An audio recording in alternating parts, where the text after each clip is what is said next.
big win for our program versus Arkansas State. Anytime you can run the ball for 300 yards, you have a chance to win our conference. I think our offense came out and played with rhythm, and we executed. And we had some guys step up. Christian Wells and Christian Horn really played a big role in this win. You know, in defense, anytime you hold a team to 12 of 16, we were 12 of 16 on defense. Big time. That's big time on third downs. We won the third down battle, and they have 73 yards rushing. And probably the most impressive part about our defense is we had single-digit missed tackles, I think less than 5. And I've been those 20 years, and that's hard to do, especially with not playing a football game in 25 days. But in saying all that, we have plenty to work on. We have plenty to improve and to reach our goal of being 1-0 this week. Okay, we'll take our first question from Ethan Joyce, Winston-Salem Journal. Hey, Shawn. I guess first off, just to check in on some of the guys you mentioned after the game that were dealing with some injury stuff. I know, trying to remember off the top of my head, I know Thomas was a guy that had an injury, but he still played a little bit. But just as far as team health, where do you guys stand right now? Thomas Hennigan, he will play. He was dealing with a lower leg injury, who was limited in practice and wasn't sure he was going to play the game till game time, but just really goes to speak what kind of kid he is, how much this program means to him. He embodies what this program is about. He's tough and gritty, and came out and gave us all he had. And we were very cognizant of what the plays we were calling why he was in there, because we didn't want to run very long routes. But he's back this week, and we're excited to have him back. Still waiting on Jalen Virgil to see where he is. He was a game time decision, couldn't go, so we went on. Started Christian Horn and Christian Wells at that position. Zach Crosby will be out for a while, if not the season, with a lower leg injury. Very unfortunate. He brought a lot to our program. Unbelievable kid. It's just very disappointing, but we'll be there for him. And then Henry Pearson is back this week. He's full go, and now that'll give us some depth at that position. But everybody else was fine. You're just looking at this road game. You finally kind of gotten back into your rhythm. The program shut down a little bit. You finally get a game played again. And I wonder if there's just from your standpoint, maybe not so much the players, if there's any anxiety maybe for this first trip now that everything's kind of normal again and here you are kind of going into a different environment. Well, nothing's normal, but we tested yesterday, so we'll find out this afternoon who we got. But again, everything's on a downward trend right now, and something we're excited about. But I don't think so. We talked yesterday. We're 3-0 at home and 0-1 on the road, and we have to go to Monroe, which is not an easy place to get to. But we set our own expectations, and no one from the outside sets that. And our goal is to be 1-0 this week. So we'll go down there and try to get a win. Got a couple more for you. First off, Mike Evans scores in this last game. Tell me about the kind of guy he is off the field and just kind of the way he's developed since he's kind of gotten to App, and I guess it was 2018. Mike Evans, unbelievable person, unbelievable kid, comes to work every day. And again, people don't know this. He's not on a scholarship, but you couldn't tell that. And I think it speaks for our program. We're going to play the best 11 we have. Unfortunately, if you look in the past, he got some bad press for some things that happened in the locker room. It was supposed to be only between us that got out.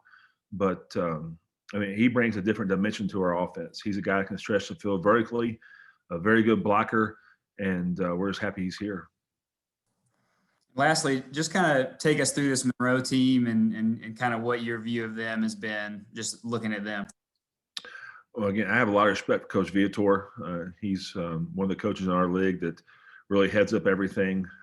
He's been there for a long time, and we go back to, I think it was 4 years ago, went down there, and they really got after us. So they've got really good football players. I'm not sure what's happening right now, but I know just on defense, I watched a lot of defensive tape, and Trayvon Webster's their leading tackler. He's all over the place. And on the defensive line, they're very long and athletic, which can give you troubles. They have very long arms and move very well laterally. And their quarterback, Colby Suits, a big kid, 6'3", 200 pounds, that can really sling it.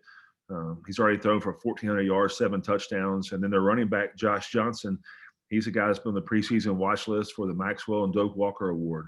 And he's one of the better running backs in our conference. So they got good players, and again, that's why they're 0-5 right now. Their record does not indicate of what kind of team they have, but again, we set our own expectations here. Okay, next we'll go to Kenneth Reese. We'll talk online. Hey, Coach. TV kept making the point, and really by watching the game with the naked eye, it didn't seem that you had any rust at all. They made a big deal about that on the TV broadcast. From your vantage point, what areas did you find may have been a little rusty? Well, again, no one's ever went through 25 days without a football game, so we were kind of learning on the run of what was going to happen, and we had our own concerns. Well, it's one of those deals that, how are you going to come out and play? How are you going to react when things go bad, or how are you going to tackle it? What's your conditioning is like? And I think speaks volumes of our strength and conditioning staff. Brad by Atlantic was those 3 weeks they were off. They still worked out in small groups, but again, I think it comes down to our players. Really, they wanted to compete this week and to show what App State's football is about. So there was some rust. I mean, you look at it, we still had 2 turnovers. That's unacceptable. It was very disheartening the first half. If we don't have those 2 turnovers, it could be score could have been even worse. It was mentioned before we got started that this will be Appalachian's 1,000th football game. Was that right, Brett? Yes, that's correct. What does that mean to you to be a part of this milestone? I know you want the win, but that aside, to be a part of this milestone. That's pretty special. 1,000. I said 1,000 games, Brett. Yes. I think it speaks volumes for our program. Everyone's came through this here. Again, I'm very fortunate being an alum from here, but there have been a lot of great players come through here, and I think it goes back to you said everybody who's came through here and gave their heart and soul for this program. I think it speaks volumes for, and I'm very fortunate to be the head football coach here. Something I don't take lightly, and again, we got to be 1-0, I guess. Thanks, Coach. Thank you. All right, we'll go to Silas Albright, the Appalachian. Yeah, so I'm just looking at the game notes, and I see that the App State offensive line has totaled 134 career starts, which is second in the nation, which is kind of crazy to me. I don't know. I know offensive line is obviously really important at App State. Just how much does it help to have such an experienced offensive group, and then also like a guy like Noah Hand in there in the middle, kind of running the show? Well, if you show me a good football team, I'll show you a good offensive line. And I think it's where it all starts. We were very fortunate to have guys that play a lot of football and won a lot of football games here. And you go across the line. Noah started every game since his freshman year. And Ryan Newsel, I don't think he gets enough credit for what he does for our program. He kind of stays in the shadows, not very vocal kind of guy, but he comes to work every single day. And Bear Hunter, a guy we brought over from the defensive line who really bought in to our mission of what we're trying to get accomplished up front. And then Cooper Hodges, as a guy that came in redshirted his freshman year, and really came in. He's the anchor of the right side. And Cole Garrison played a lot of football. He's played every position except the center. So hopefully by the seasons, we'll get him to play center. He can say he played all 5 positions. But we have guys that back those guys up, and there's a lot of competition in that room. And that's a different breed as far as being an offensive lineman. You kind of sit in a dark room, and when you do well, no one says anything, and when you do bad, they just keep throwing dirt on you. But those guys are even kill kind of guys and embody what our program's about. Okay, we'll take one from Brett Strelo, appstatesports.com. And yeah, just since Coach was talking about it, App State's record through 999 games is 632, 339, and 28 ties. So just for a little context there, Coach, you just mentioned the solid tackling.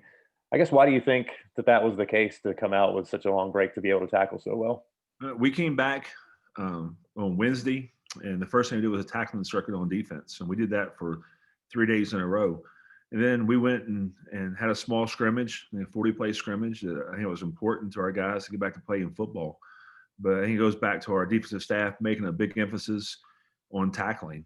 And sometimes you can't replicate that in practice, but through drills you can really, drive home the point that if we don't tackle well, we're not going to win. And our guys, we record that drill, we watch with our players and try to improve on that.